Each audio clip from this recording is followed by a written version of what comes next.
आगे करो नहीं, इधर खड़ा करो कंसर्न थोड़ा डिस्टेंस से भेज तो यार क्यों लग जाएगी।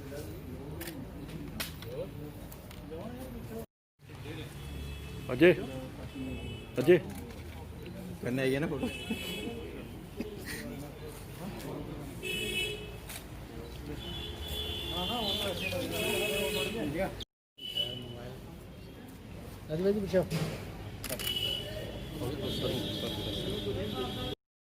करें स्टार्ट। थोड़ा सा आगे कर लो। Good evening, friends. As you know, J&K UT has recently constituted anti-narcotics task force as a specialized wing to deal with the narcotics and its dealers.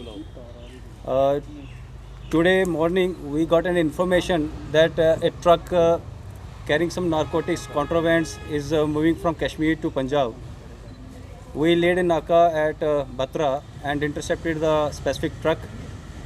On checking, we recovered around 49 kgs of high-graded charas. This charas is costing in the international market at the rate of 4.5 to 5 per lakh per kg. So total 2.3 crores of this consignment has been seized. The driver has been arrested and the truck has been seized. So I would like to brief you that recently we have also recovered around 1200 kgs of poppy straw just 3 days back.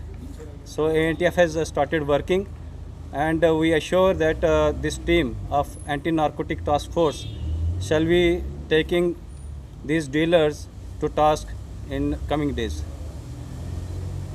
मित्रों, मैं आपको हिंदी में भी बता दूं कि anti narcotic task force का जो गठन जम्मू कश्मीर यूटी सरकार ने रिसेंटली अभी किया है, इस एंटी नारकोटिक टास्क फोर्स ने काम करना शुरू कर दिया है।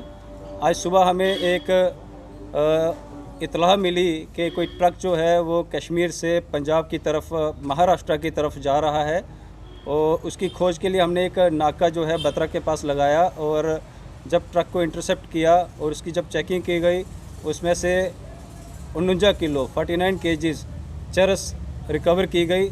इसकी जो अंतर्राष्ट्रीय बाज़ार में इसकी कीमत जो है करीबन 2.25 करोड़ के करीब है। 4 से 5 लाख पर किलो, 1 किलो के हिसाब से ये अंतर्राष्ट्रीय मार्केट में बिकती है। हाई ग्रेडेड चरस है।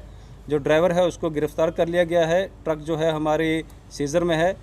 और मैं ये बताना चाहूँगा कि जो एंटी नारकोटिक टास्क फोर्स है उसने काम करना शुरू कर दिया है। 1200 किलो बुकी पॉपी स्ट्रा जो है हमने पिछले 3 दिन पहले हमने सीज़ की है। ये 49 किलो चरस और ये 1200 किलो भुकी जो है, जो हमने पिछले 3 दिन के अंदर जो 2 बड़ी मेजर रिकवरीज़ की हैं, ये चरस की पिछले 2-4 साल में सबसे बड़ी खेप में से एक है।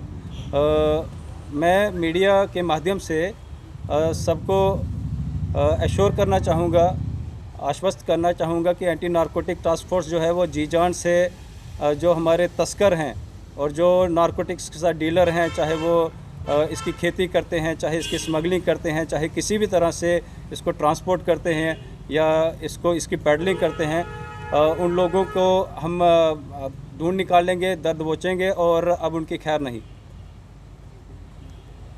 ये कश्मीर में कहाँ से है? वो प्राइमरली ज़्यादातर ये कश्मीर, साउथ कश्मीर में ही ये इसको तैयार किया जाता है, और इसकी जो डिमांड है गुजरात और महाराष्ट्र में सबसे ज़्यादा है। ज़्यादातर खेपें जो भी हमने अभी तक पकड़ी हैं ये कश्मीर से डायरेक्ट गुजरात या महाराष्ट्र ही ली जा रही होती हैं, और ये भी नासिक ट्रक जो है ये सीधा कश्मीर से नासिक जा रहा था।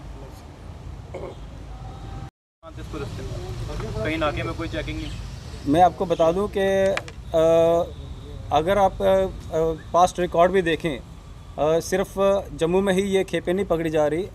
जो अलग अलग जो डिस्ट्रिक्ट पुलिस हमारे हैं, जैसे रामबन में आप देखते होंगे कि हमारा उधमपुर डिस्ट्रिक्ट जो है नारकोटिक्स पे काफ़ी एक्टिव है। ऐसा नहीं है, कई बार उनको चांस मिल जाता है, कई बार ये खेप जम्मू वाले पकड़ते हैं, अगर यहाँ से स्लिप हो जाए कठुआ। मैं आपको ये बता दूं, एंटी नारकोटिक टास्क फोर्स एक स्पेशलिस्ट विंग ज़रूर है जम्मू कश्मीर पुलिस का, लेकिन ये जम्मू कश्मीर पुलिस से अलग नहीं है। हम सब साथ मिलकर काम करते हैं। We are here to complement each other.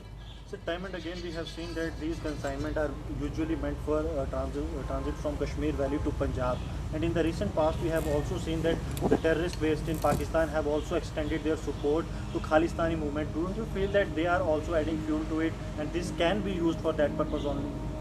देखिए जो स्पेशलिस्ट विंग ये एंटी नारकोटिक टास्क फोर्स जो बनाया है, हमारा काम करने का तरीका ये रहेगा कि हम हर एक जो केस है नारकोटिक्स का जो है उसका हर पहलू हम पूरी तह तक जाने की कोशिश करेंगे। अभी आपने देखा होगा हंदवारा में रिसेंटली हमने जो नारकोटिक्स पकड़ी उसका नार्को टेररिज्म एंगल निकला, कुपवाड़ा में निकला है। पिछले साल एक केस था जिसमें पुंछ में 12 किलो के करीब हीरोइन पकड़ी गई थी, उसका HM के साथ डायरेक्ट ताल्लुकात निकले थे। हमारी कोशिश रहेगी कि कोई भी ऐसा केस जिसकी तह तक जा पाएँ, उसका नार्को टेररिज्म एंगल निकले, चाहे वो मनी लॉन्ड्रिंग, चाहे हवाला का रैकेट हो, चाहे किसी भी तरह से, हम चाहेंगे कि हर एक केस की तह तक जाके उसका हर एक पहलू अच्छी तरह से तफ्तीश हो, तहकीकात हो उस पर।